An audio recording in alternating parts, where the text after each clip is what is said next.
Oh, Hello, everyone. We are live. Thanks for coming on the Show Must Go On line. Today's guest is Jewelle Blackman. How are you doing today? I'm good. How are you? I'm great, thank you. It's Awesome. Hadestown. Yeah, Hadestown is just like it's one of my favorites. It's one of the albums I've been listening to the most. So it's like anytime I get to chat with someone from the show, it's like, ooh, this is a nice extra win. Amazing. Amazing. I love it. Yeah.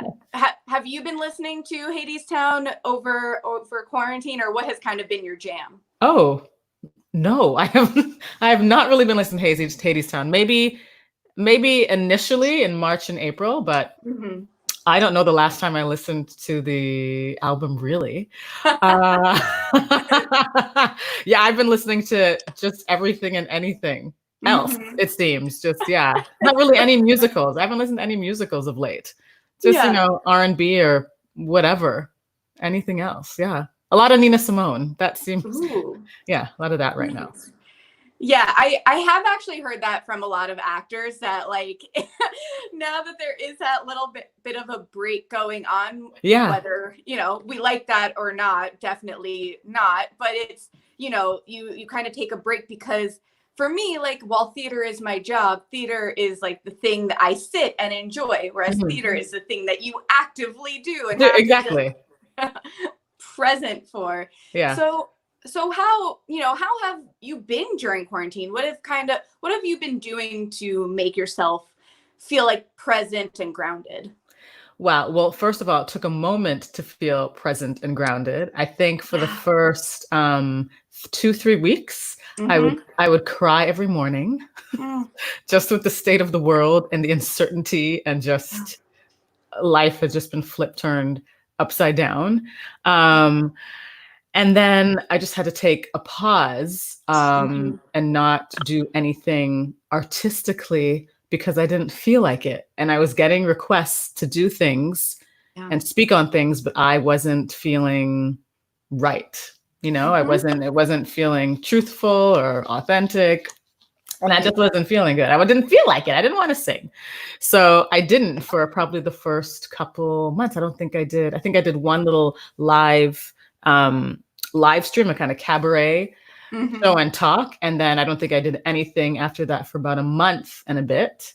Yeah. Um, and then I slowly came back into myself, or a new version, a COVID version of myself, and started taking part in a bit more of those kind of virtual cabarets, or participating in virtual fundraisers where I would Mm. sing and whatnot, and start writing again, which is good. But it took a moment to feel okay. It took a moment to feel okay again.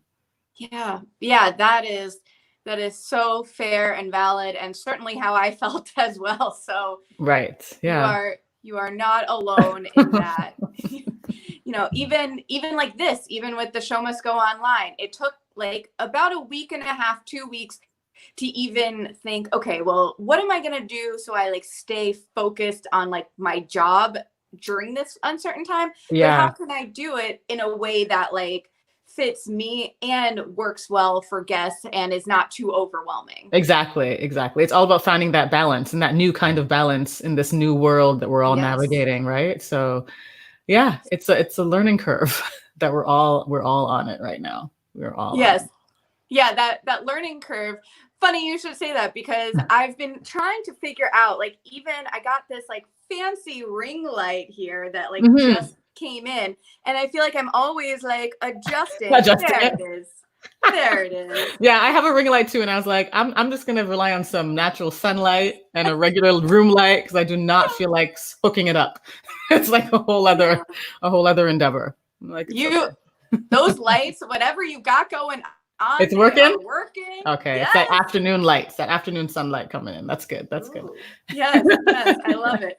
So, yeah, I always love to just kind of be like, you know what? I usually stress so much about like, is it perfect? Is the audio the best it could be? Is the lighting? Is the framing? And sometimes it's like, okay, like it looks as good as it can look right now, do a few adjustments, like we're golden. Exactly. So. Yeah. Yeah. Just have to be okay with where you're at and what it is in the moment. Yes. So. Yes, well said. And I want to say, hey, I see my friend Lisa here saying, hey. If y'all are watching right now, please feel free to comment along, ask any questions, and we will get to them later on in the show. And if you're watching later, because we also have a lot of people that tune in kind of later on or over the weekend, hello, cool. Thanks for watching. Very cool. So I always like to kind of start off asking, what is your origin story? What got you into musical theater? Oh, wow. That's a good question. So as a child, I did tap, ballet, and jazz. I think I started when I was about 4 or 5 years old. And I think the first music theater thing I ever did was I played one of the dancer ensemble in a elementary version of Annie. Ooh. And I think that was like my first time actually doing any kind of musical theater. But I started studying the violin at 8 years old. So once I started studying the violin, I stopped doing dance training. So it was kind of like I guess I chose that instead. And I played the violin all through university, went to school in a Bachelor of Mus, BMUS, a Bachelor of Music is what I'm trying to say. And so I had no intention of doing musical theater. I went to university with the intent of becoming a lawyer. So I was going to do 3 years and then go into law school. What? Yeah. So then in my second or third year of university, I got involved in Queen's musical theater. I went to Queen's University out here in Kingston, Ontario, Canada. Mm-hmm. And they did a production of, this is like my memory right now. They did a production of a chorus line. Oh, a chorus line. And I got the big role of Diana Morales, mm-hmm. which was amazing. And I think it was from that moment, doing that show and having that moment, because I got a lot of praise and the show did really, really well. And I had a great time in addition to that, that I was like, whoa, this could maybe be a thing. I wasn't convinced yet, but I was like, this could maybe be a thing, right? And then I think the year after, The Lion King, a Canadian production, was opening up in Canada, and or it had been running Canada for a few months, and they were doing replacement casting. So I got in the idea in my head, let me just go see, what will happen. Granted, I hadn't had any really formal voice training. I just sung all my life, and I'd had violin training and piano training. But I'd always been told you have a really good voice. And I'm like, okay, so let me go see what would happen. So somebody who had seen a chorus line talked to their agent, and that's how I got an audition for The Lion King. So I went to Toronto. It's my first time doing any kind of professional theater audition or anything. Went in there, casting agents there, and a few assistants and whatnot. Sang my song, did pretty well, and then didn't hear a thing. So clearly I didn't book it, but I didn't know any better. It'd been my first time, doing anything like that. Didn't hear a thing, but it was from that moment I was like, well, this could maybe I could actually do this. So then I went and I made sure I got a ticket to go see The Lion King. So the next time, if I ever got the opportunity, I'd have a better idea of what I was getting into. I hadn't even seen The Lion King yet when I auditioned. Wow. But I knew it was a big phenomenon, and I had to see it. So I saw it. I loved it. I was like, I could definitely be in that show. There's no reason why I can't be in that show. So long story short, I kept on trying to get in. I went in a second time, got a bit further, got about 4 or 5 callbacks, didn't get it. Got a third opportunity to go in, had about 6, 7, 8 callbacks. And then I got into the show. So it was about a year later that I ended up getting into the Canadian cast of The Lion King as a swing. I started as a swing, understudying Nala, Shenzi, and Sarabi. That's how I started. Yeah. So that's where it starts. And then I took over the role of Nala for like a year. It's crazy. And then I closed the Canadian production as Shenzi. So that's where it began. But I really had no intention of being in this business. So it just kind of, happened. It happened. Yeah. What a cool story Yeah. from all the way. Like this is why I like to ask this question, because sometimes, it's like a standard way. And then sometimes you're like, oh, I was going to be a lawyer. And then I ended up on Broadway. Yeah. And so now my sister's the lawyer and I'm the performer. So they got a lawyer in the family. So there you go. That's amazing. And I love the persistence with the Lion King story, because right, people only hear about like, oh, well, this person's on Broadway, this person's a swing and understudy, oh, they went on tour, but like they don't always hear about how hard it was and the process to actually get to that opportunity. Yeah, and you really have to want it, because after the second time when I got so close, I was like, I'm in. There's no reason why I'm not in, and I didn't get it. I was like you have to step back for a second, take a pause and just breathe. Because it would have been really easy at that point to just say, forget it. They're never going to cast me. You know what I mean? Yeah. It would have been really easy, but I was like, no, I knew that I could be in the show. And I was like, I'm going to keep on trying. I'm going to get into the show. And that's, so perseverance, definitely. If you want to be in this business, you really have to want it. You really have to want it. Yes. And the confidence, knowing your worth is. Ooh. Yes. Most definitely. And just because you're not right for this particular show or this group of people does not mean you're not right for this. You're not going to work over here. So you know what I mean? Doesn't work out on that show. There's another show or a show that hasn't been written yet that's just right for you. Yes. Yeah. Yeah. I hear that all the time, that certain like casting directors or, writers, directors will see you in a show and be like, I'm writing a show. You're not right for this, but I'm going to keep you in the back of my brain because I feel like for this next role, like you're exactly what I want. Definitely. It'll keep giving opportunities to get into the room. If you always do your best work at your audition, you'll keep getting into the room. That's how I see it. Amazing. So it's cool to hear that after seeing like your, the resume that you put on Playbill. And I want to know, like, how did you go from Lion King? Then you've also done like Shadowhunters and the TV film, and now Hadestown. Right. So after Lion King, that definitely opened up a lot of other opportunities for me in Canada and whatnot. So I did some other shows regionally and other Canadian premieres, worked at the Stratford Festival. But there was a few years in there where I wanted to really try and focus on doing television and film. And it actually happened when I had my son. I think that's how it all kind of began. I had my son, so I couldn't really be doing theater, right? Because he was so young, and we needed to spend a lot of time together. But I could do TV and film because you just have to work it into your contract that I can bring him to set and have him in my trailer. And so that worked amazingly well. So the timing of that all worked out really, really well, because I think having my son helped me to dabble more in television and film. I'd done some previously before, but that really opened it up for me and allowed me to see that, oh, I can do this too if I want to, which was great. Yeah. Wow. Yeah, it's amazing how sometimes a turn that you don't expect to pay off in a certain way helps expand it. Yep. I had no idea that was going to happen. No idea. So it was a beautiful surprise. Yeah. And I hope to do television and film again. It's a completely different world, and I enjoy it too, in a different way from theater.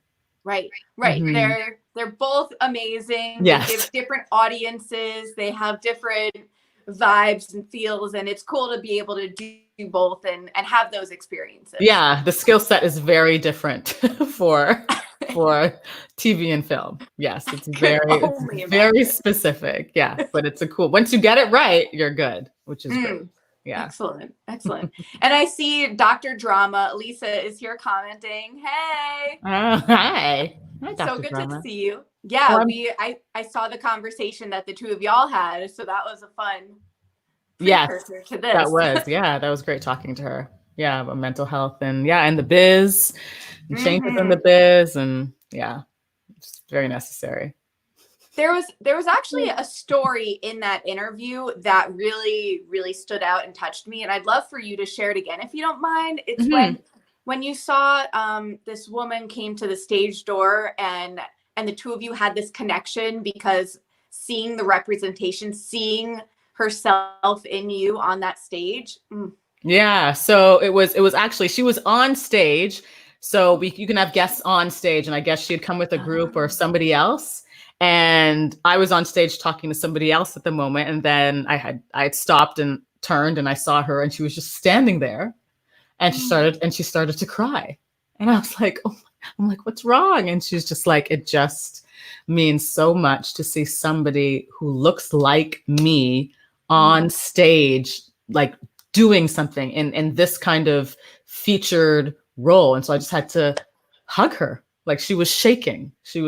I wish I'd gotten her name, and kept contact with her, because she's clearly an actress who's pursuing Broadway as well. So yeah, it was a really powerful moment. And I don't take for granted what I do on stage and what I bring to the stage, and just the essence of me is like, it's crazy. It's like a political statement or a powerful statement in that sense. You know what I mean? Right. But it truly is. So yeah, I had to honor that. Yeah. Right. And it's kind of crazy. I'm trying to find the right words for this, that saying Black Lives Matter is a political statement. I know. Because it's just a fact. Yeah. And that's, it's sad that it's come to that it needs to be said for it to be true, or for people to acknowledge that the fact, and just the pushback for it is what's even more, disconcerting. Yeah. It's the state of the world. I don't even know, but this race revolution, as I like to call it, has been a long time coming. So right. I'm hoping now with this forward momentum that it continues, and that there is actual change, not just murals and paintings, right, and statements made, but actual practice, like things put into practice. Yeah, would be great. Yeah, it's amazing how even a line from the show, "Come see how the world could be," should be, yeah. Right? It's amazing. It's amazing the representation on the stage and the female like core on Hadestown. Yeah. Do you, now that there has been so much attention to the Black Lives Matter movement, and there's so much within the theater industry calling for changes, calling for more inclusion, for more equity, for all of these aspects, that it's not just, we don't just want to be on the stage, we want to be equally paid, we want all of these things. What has your journey been like with that? Let's take it back. From where? From being on Broadway, from being on Broadway, or just as a Black woman in theater in general? Where do you want to? Let's go with both, and however you feel most comfortable talking about it. Oh my gosh. Well, as a Canadian, we have the same issues here as well. I would almost say it's worse, because the opportunities to even do shows that use us employ us to be more than just a feature or ensemble are few and far between. There's still those issues in the States as well, but you will find more regional theaters doing shows where they will incorporate majority Black casts or more people of color. Whereas in Canada, you'll get maybe one show every 3 years. Or, you know what I mean? Wow. Yeah. So, and that's a very real thing. And then the reality of tokenism in Canadian theater is huge. And it's crazy, because when I think about when I was first starting out, I would always be, when I would make it into a cast, I would always be so glad. I'm like, oh yeah, I'm the one. And that is not what I should be thinking right? But that's just because that's all that they're willing to allow into the fold was the one. And so what I would think was, thank God it's me, do you know? And that's, people don't think about that. And now that I think about that, I'm like, how sad is that? You know, that's but it's like they make you feel like you should be thankful to be the one in the show. You know, lucky you, as if your friends and your cohorts who look like you as well just aren't just as talented, right, to be standing on stage beside you. You know, so yeah, it's a struggle. There have been some issues where I've lost out on parts or even auditioning for parts because of my color, you know, and that has now been brought to light with this whole movement that is going on. And sure, theaters here in Canada as well are apologizing and making their statements, but I'll take it with a grain of salt. I'm like, until I see some real action, your words mean nothing to me. Right. So until I see some change actually happening, it doesn't mean anything. That's what was so special about being part of Hadestown, is that there's no denial of who I am as a Black woman and what I bring to the show. You know what I mean? So and to see a Black woman who in the first version was playing the violin, and now in this one is playing the accordion. People are kind of like, what? Do you know what I mean? So we are not all one way. We are not one. There's not one way to be Black, which I think is really important. Which I think gets perpetuated a lot in theater and film. That there's only one way, when there's not. You know, we're all vastly different and come with different talents. Yeah. Right. Black is not a monolith. No, exactly. That's the word I was looking for. Exactly. Yeah. Wow. Exactly. It's so many points that you bring up there that like, you know, or like that I know, and hearing it just kind of like, it's important to keep that right there in my brain and not let it slip away. And you know, and not let, you know, I feel like you can both enjoy something, and I feel like Hadestown might not be the best example in like talking about the other stuff, because you do see so many different ethnicities represented on stage. But of course there is the behind the stage, the producers, directors, the stagehands, the costume, believe me. Yes, exactly. That's exactly. And wow, right. It's like there's so much to consider that you do need to expand that. And just to focus in on the fates for a moment, I do love that it's 3 powerful women from 3 different ethnicities who tell their own stories together, and it shows this like beautiful unity of this, you know, worldliness. Yeah, like we are all so different. It is crazy to me. And we all sound so different. It is crazy to me. Like the fact that the 3 of us didn't audition together. Like I think the last time I auditioned for a trio or something, it was years ago for Hairspray, Canadian Company of Hairspray. And the women that they were considering for the Dynamites, like they had us all in and we all sang in different variations. I didn't meet those 2 girls until I showed up on the first day. We had never sung together before, which I think is really cool and a testament to, you know, Anais and Liam, our music director, because our voices are so vastly different, and they clearly were not looking for us to all sound the same. They were not. That was the least of their concerns.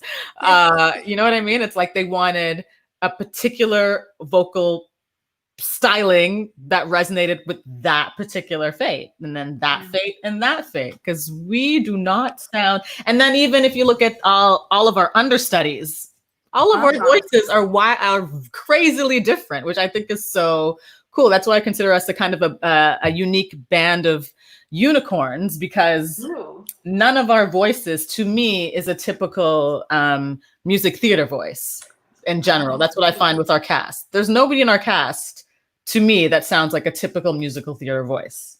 Mm-hmm. Nobody. And specifically talking about your voice, I wrote this down because I was like, contralto, is that what you're... That's what I call myself. Yes, that's what I call myself. Yes. When I heard that you could both sing that beautiful low that you do not hear very often, and you can also sing soprano, like that, what a beautiful gift. It's very cool, and no show has taken full advantage of that before. Yeah, I think the last time I was able to sing that low was when I was playing the Acid Queen in Tommy. And when she goes high, she's more of like skrelting, right? So yeah. I don't even know if I call that singing, but but with my fate, like she gets to live down there, which is, it's so yummy and different, and it just adds a different color, you know what I mean, to the harmonies and whatnot. So it's a very, I wish more people would write for women to sing down there, because there are quite a few of us out there who sing down there. People just don't know because they don't get the chance to. Yeah, that is one of the beautiful parts of Hadestown as well, is that you get the low with you and Patrick Page, and then you get the high, you know, with Reeve. Yeah, I know, with the guy, right? With the guy, which is awesome. Yes. There are no women killing themselves to hit notes in Hadestown, and that's a beautiful thing. Yes. Nobody is struggling. You know what I mean? Everybody's like in the core area and the healthiest part of their voice. Now, why wouldn't you want somebody to sing in that part of their voice all the time? I don't know. Why wouldn't you? Right? Right. Yeah. Right. It's I have to tell you this story. When I first saw Hadestown for the first time, I am a huge Greek mythology fan. Like I when I was in college, I took 2 courses on it. Like I studied abroad in Rome and like went to all the places. Like, oh wow. You probably know more than I do. I still don't like Greek mythology. But it's one of those things where, like, when you hear that there's a musical that combines your loves of mythology and musical, and so I couldn't wait. And my friend brought me. Actually, it was funny because we went to The Lightning Thief the night before, and so it was a double mythology. Double mythology. Cool that y'all were on the same. Right across from each other. Amazing. And the funny thing is, this was during previews for Hadestown when they were on tour. And so we sat there. He somehow got like 3rd row seats. It was amazing. Yeah. And I am just soaking this all in. And halfway through the first act, I just turned to him and said, "This is about to win everything." Oh, wow. Yeah. And we cleaned up. We did pretty well. I think it was just the right show at the right time. I think people were primed for something different that was saying something different. Yes. And being made to think. You're still entertained. Yeah. And there still is a sense of spectacle, but when you look at the roots of the show, there's no hijinks. You know what I mean? There's no like flashiness or anything like that. It's all just, it's the story, and it's the beautiful lighting, and it's the set, and it's just all these elements that are so beautifully constructed and so well thought out. That's one thing that I will say after doing the Canadian Hadestown in Canada, that they really learned and they paid attention and they changed a lot. Like they did an overhaul of the entire set. Like they really worked on it. Like it took time, but they took their time and it was worth it. It was really worth it. Yeah. Right. And to see a turntable in that different way with the centerpiece. Yes. Right. I know. They're so good. Rachel Hawk. So good. So yeah. Good. It is true though. You can feel in that musical that the pieces like are all working together, and that having the band on the set and having like the interaction and that vibe that just kind of like, we're all in this together. I mean, like Andre DeShields like breaks that fourth wall and is like, are y'all ready? Are you ready to come on this journey with me? It's amazing. Like I can't wait for when we can finally get back to that first moment when he crosses this. Like I'm already thinking about it now and it makes me feel have a moment, but like thinking about him crossing the stage and then addressing us, you know, all right. And we're going to be like, yeah, let's go, you know, like, no, it's going to be crazy. It's going to be crazy. Oh, the power in that moment and the power of it coming from Andre DeShields, this Black legend. Yep. Who is so uniquely Andre DeShields. That's the perfect way to say it, because Andre, working with him now and being in the theater with him, I've seen all sides of Andre. And I don't think people realize the yes, he's a legend, and yes, he's poised and elegant and all, but he can also get downright stank. It's still like it's just the coolest thing. Like he is a complete human. Like he is just complete. That's the only way I can say it. It's the coolest thing to me. Yeah. Oh, I love that. Yeah. Yeah, and those shoes. So I've got my my Hermes. Oh, your Hermes. On. Oh, nice. Is that from? Is that a Hadestown thing or? No, I was going on Etsy earlier on in pandemic when I was like, I need to like get myself some jewelry that I can wear on these videos that feels like fun and personal, and I love like the Greek styles, and I'm also like Jewish, so I was looking at like Greek and Israeli, like you know, and and I found this, and this is like from Greece, like they shipped it overseas, and it's beautiful. Thank you. Yeah, I like just got it a week ago, and it's so. I was like, oh, I have to make sure to wear it during my interview at Jewelle. Yes, no, it's beautiful. I love it. I love it. So did you have any relationship to mythology beforehand? Absolutely not. I'm not even gonna lie. Absolutely not. No, I still should probably know more than I actually know. I'm not gonna lie.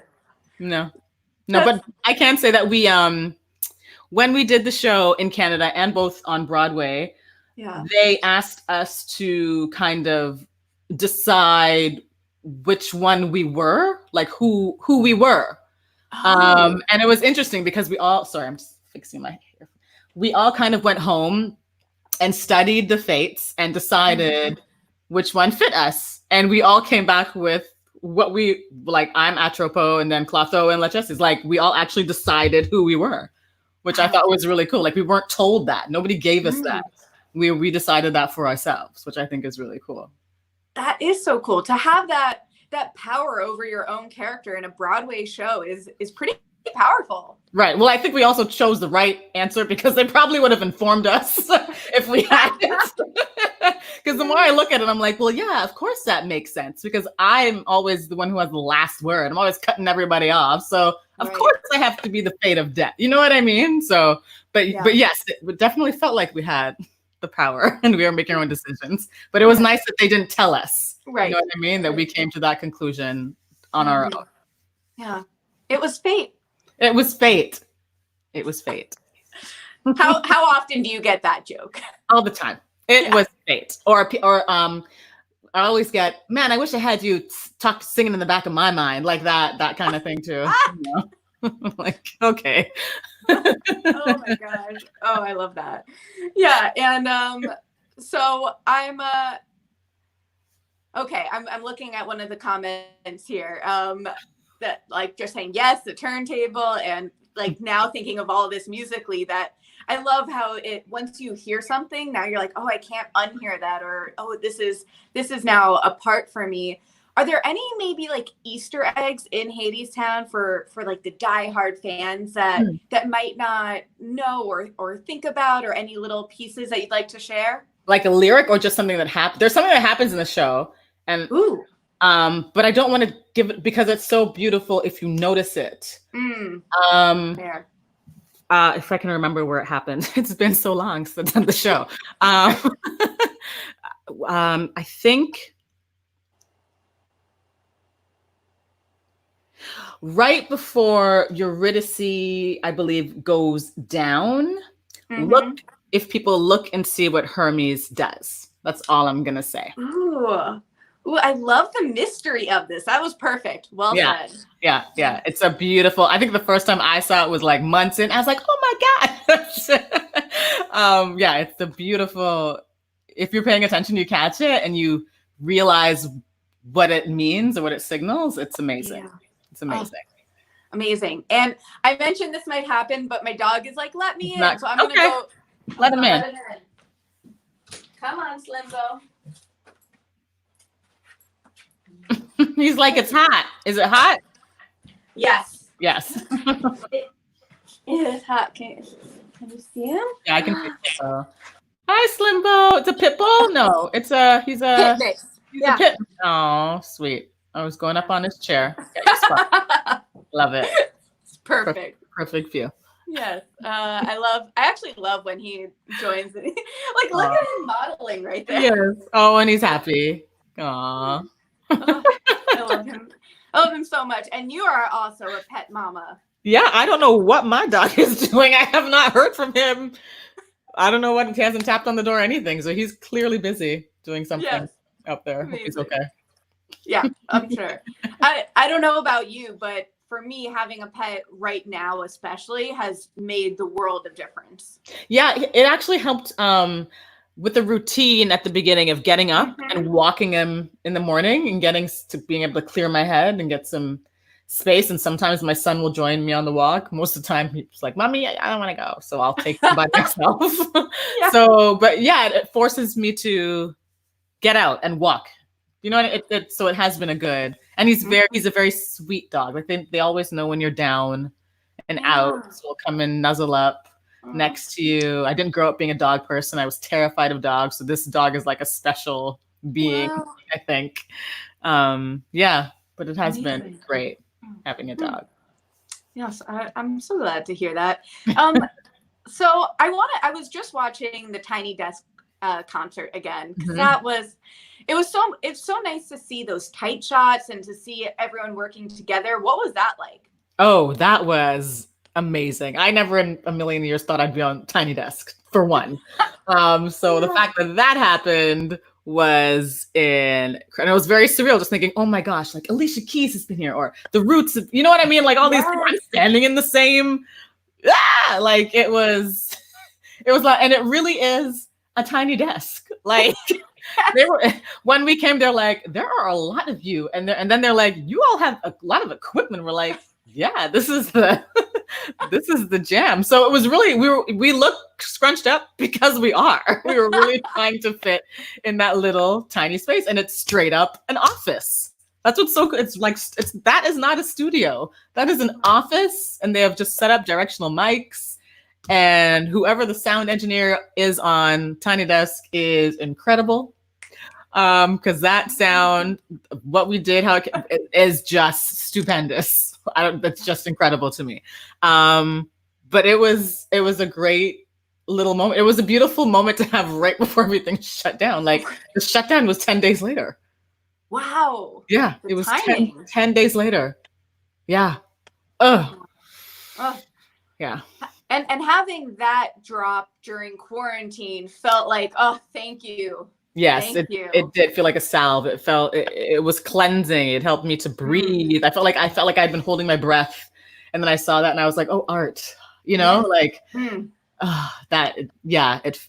felt good. It was the perfect release, you know, and to feel some joy and not feel bad about it, you know, to be happy and not feel bad, because sometimes that happens with everything that's going on, with all the deaths, with the murders, with you know, it's okay to be happy in where you're at and what you're going through.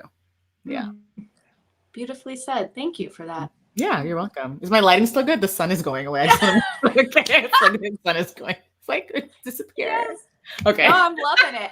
And it works really nice with that blue background. Okay, good. How about me? Am I still Oh, you're lit? still very well lit. That ring light, I'm telling you, and you got that glow coming from that window over there. It's good. True. Hello, glow. Oh, and Slim was like, okay. I was like, nope. Oh, he's just sitting next to me. Thank you, bud. I love him so much. It's almost distracting how much I love him. Are you quarantining alone? Are you alone during this period of time? Yes. Kind of. So I'm currently in Washington State at my boyfriend's place. Okay. But my boyfriend is currently in Alaska because he's the captain of a fishing boat, of a salmon boat. Oh, wow. Yeah. How cool is that? That's crazy, but that's very cool. Wow. Right? Yeah, it's crazy. So like the day after Broadway shut down, I live with my grandma over in Queens in New York. Okay. And I was like, that's just not going to be safe to stay with a 91-year-old for this time. Yeah. So I hopped on a plane, came out here, and, I'm very grateful because I have this beautiful backyard and this nice space and this adorable dog. Yeah. But yeah, it's just been one of those journeys, and you're back in Canada now, right? Yes. I'm with my son here. Yep. And get to see my parents. So yeah, I had to be back here. I'm very happy that I came back when I did. I came back like March 19th. I was here. Wow. Yeah. Right. Yeah. Good. Yeah. It's a tough enough time, and it's like sometimes you just need to take that action early on and be like, well, what's going to be best for me and my family? And I'm glad you found that. Yeah. I did. Amazing. So there were a few other things I wanted to talk about. I was lucky enough to go to that Broadway in the Boroughs performance.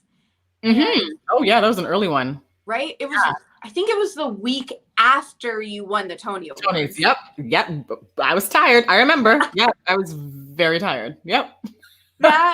So my actual question is that, like, the journey of like going to the Tony Awards, performing, winning, the celebrations that must have been there. Then you're performing all week in the actual show. Then you're also doing this extra. Like, it's like when you're in high demand, you're in high demand and you're doing the most. Yep. So what was like that whole process of, I would say that week, but really like that month? And it was leading. Sorry, I'm just trying to. Please. Before my computer dies. I get that. It's not showing up. Hold on a second. Oh my goodness.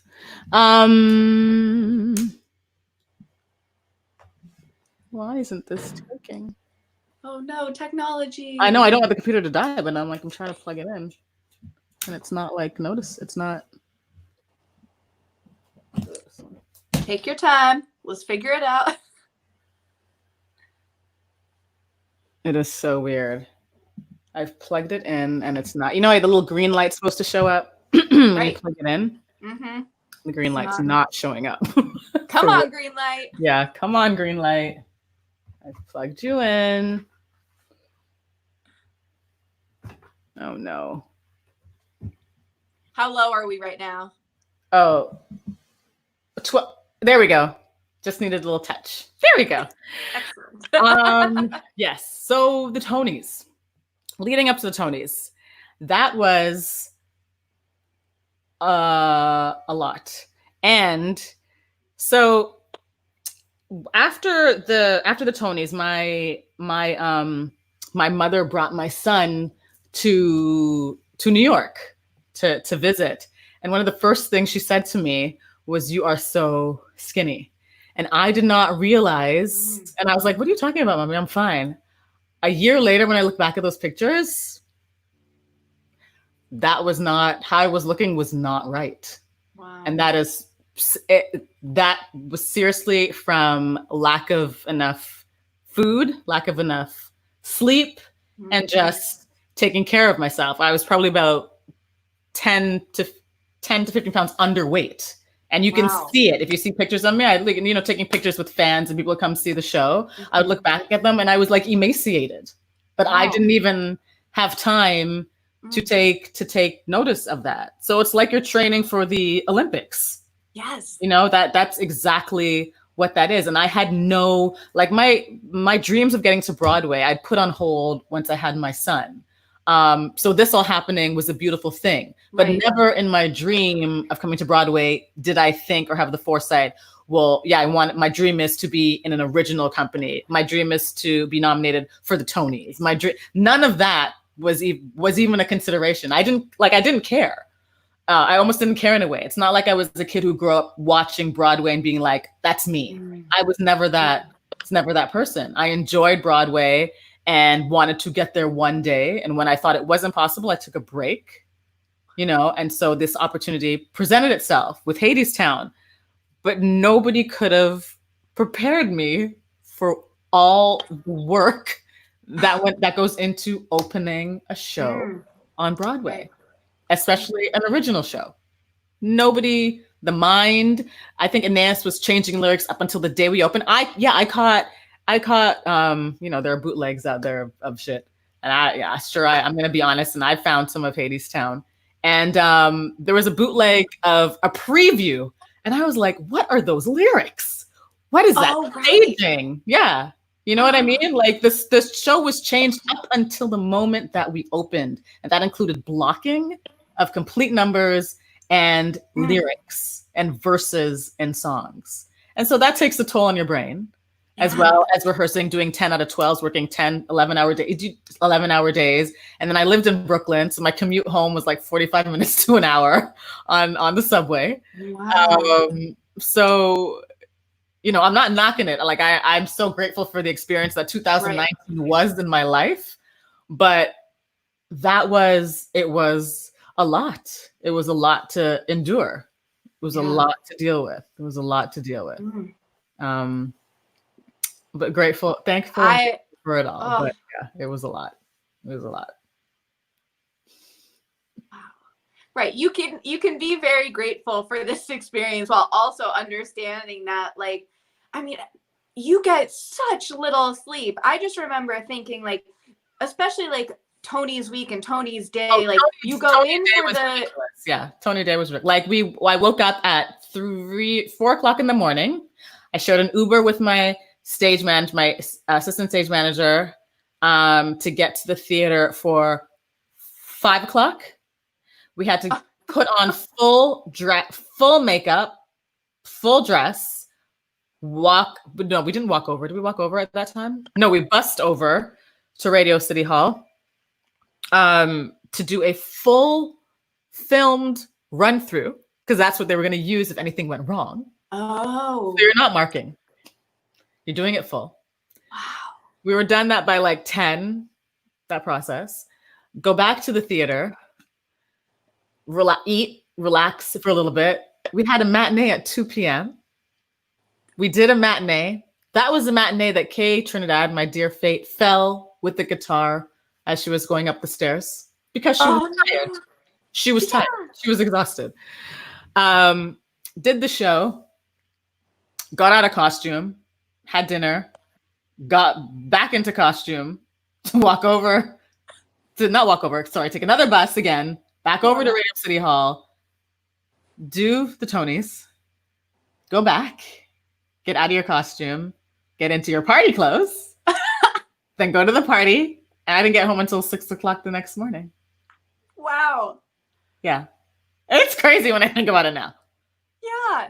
That's like a 26-hour day. Yeah, that's exactly what that was. And leading up to it, too, because I think that Friday, we'd had a full dress rehearsal. We'd been having rehearsals as well in the day. So, yeah, I think you're literally going on adrenaline at that point. Right. You're not thinking about what sleep you're not getting, what food you're not eating. You're just trying to do your best. Yeah. And get through it, and represent your show and do the best that you can. So. Goodness. And then luckily, I guess the next day is Monday. So you got a little bit of a break before going right back on Tuesday. Yeah. Is that what happened? Yeah. There was definitely, we were definitely off on the Monday. Yeah. And then we went back Tuesday night. That was enough time, I guess. Amazing. Yeah. What a whirlwind of an experience of so many highs. It's just like high. Yeah. It was crazy. That summer was crazy. And then we were doing every show and it was a lot. Wow. It was a lot. Yeah. Yeah. And with the few minutes that we have left here, I do want to talk about that. We mentioned earlier about your acting in other worlds besides from theater, but you're also a singer-songwriter in your own right. And it's so cool. Can I hear about like what it's like to write your own music and how being in a show maybe like inspires or changes some of the lyrics from your own point of view? Oh, well, that's cool because I hadn't. So I released an album way back, like in 2000, I can't remember, like 2001 or 2002. That was all original music. And I infused my violin with it too. So I called it alternative R&B. But after I did that album, I focused on theater completely. But what happened while I was in New York there, somebody came and saw the show. A producer came and saw the show and was like, I'm really captivated by your voice and I would love to do some work with you. Yeah. So he's like, I'm like, I haven't written a song in, excuse me, I hadn't written a song in about 15 years. Like it's really been a while since I've written a song. Yeah. And so I was like, I don't know if this is gonna work. I have no idea. I don't know what I can still do and whatnot, because I got so comfortable in theater. For me, that's easier to create in theater because it's like I'm already taking on, somebody's already done that work. So I'm just infusing my stamp on it, as opposed to my own stuff. It's more personal. So I worry more about people liking it and how it'll be received because it's my own personal stuff. So I was like, look, I don't know how this is going to turn out. I'm not sure it's going to be any good. But I'll try. And I struggled for like almost a month. I couldn't write anything. And then I had a dream, and that's where the song came in my dream, which is so weird. But the song came in my dream, and I woke up writing the lyrics out and the stuff from my dream. And so hopefully when this is all done, we'll be able to reconnect and I'll be able to start that journey again. But I've only just now started to write again. And my style has always been it's cool. Anais is cool to me because not that we're similar, but I found that my writing has always been poetic. And I used to write a lot of poetry when I was younger. So it always kind of goes back to that kind of base. Do you know what I mean? So I think being around Anais's music has kind of infused that back into me, I think, with Hadestown. Yeah. Ooh, I like that. Wow. Can't wait for that to come out. I can't wait for theater to come back. Can't wait to hear your music. It'll happen. 2021. Y'all, we gotta keep those masks on. We gotta stay safe. Ooh. Keep the masks on. Yeah. Wow. Yes. So I realized I meant to ask you this before when we were off camera. So I'm going to not put you on the spot, but just ask, did you have anything that you were going to prepare to sing? And if you don't, then please, this never happened. No, I wasn't going to sing today. Amazing. I had asked someone before, like, hey, and they're like, oh, I'm not sure, but I'll let you know. And then we didn't check about it. And then after we hung up, she's like, oh, I would have sung something for you. I'm like, no. Oh, no. Yeah. So I was like, if I don't, I'm going to throw away my shot if I don't ask. So no, you have to ask. I'm glad you asked. And I thought about it because I was like, I think I responded similar to her. Like, I'm not, maybe not. But I just, not today. I feel that. Hey, you are opening up. You are giving us so many good gems. I appreciate every second here. Oh, good. I'm glad. So I always like to ask if there was anything you came into today wanting to make sure your fans heard kind of like directly from you. Mm-hmm. Oh, what? Oh, okay. What I want them to hear directly from me? Oh, God. Just be uniquely you. There is no one way to do anything. there is no one path to achieve any goal. And